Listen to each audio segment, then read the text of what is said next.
Okay, so a few of you were in my messages asking me about this fast. So let me say, the fast was it was like more of a mental struggle than actual struggle.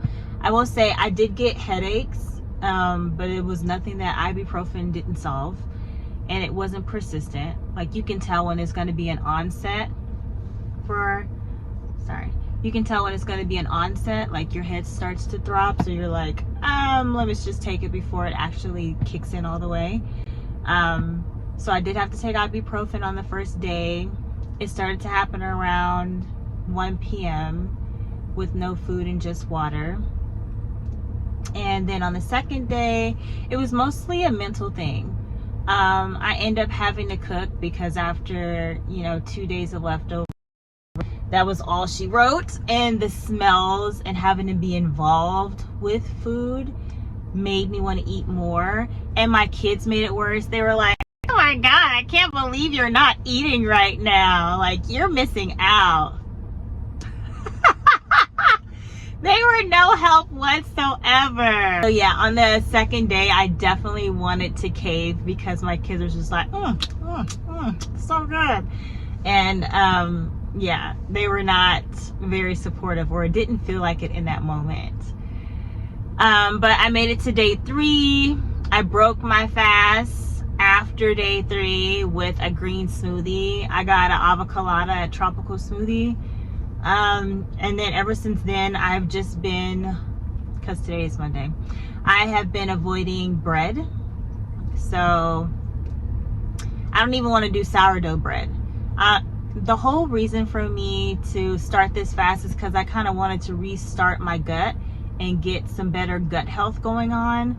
Because when I would bloat, the bloat started at the rib cage and it just protruded down and out.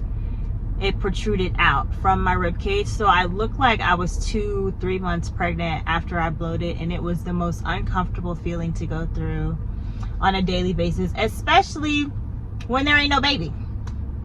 Hello? So to recap, I went on a 3-day fast. The first day wasn't that bad, except there were light headaches that I experienced. Took some ibuprofen and that was fine. I didn't really experience major hunger pains at all, to be honest. I think it's mostly mental. Your thing of like, well, I just want it. Like, because I'm just depriving myself and I want it and I can get it. I think it was all a mental. Day 2 was the same thing until I actually had to get in the kitchen and cook. Because those leftovers was only 2 days. It was like the day I first made the meal and the next day, and it was gone. I was ready to cook again. So the smells and my kids being excited about eating and telling me how good it was just didn't help me want to do it. So I was like, this is crazy. So day 2 I almost caved. And day 3 was great. But honestly, I did want to just sleep.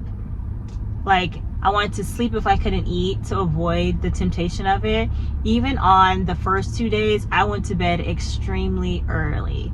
I did not go to the gym. I didn't put myself through any strenuous activities because I didn't want to dehydrate myself, or have any other like reasons to be like, well, you should fill your body because you just burned all these calories type of thing. Another question I got was like, how much weight did you lose? Hardly any. Like, I may have lost some water weight, but it was only a 3-day fast of just water. I lost some water weight and some bloat, but other than that, any other fat that I had that was excessive stayed on me. It's not a miracle worker. It's not a quick fix.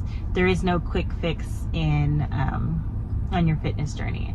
I really just did this to restart my gut health and start off on the right foot and eat clean foods moving forward. And then to those that say like, how'd you even do it? Like, how are you gonna do it? I would be afraid that I wouldn't be getting enough nutrition.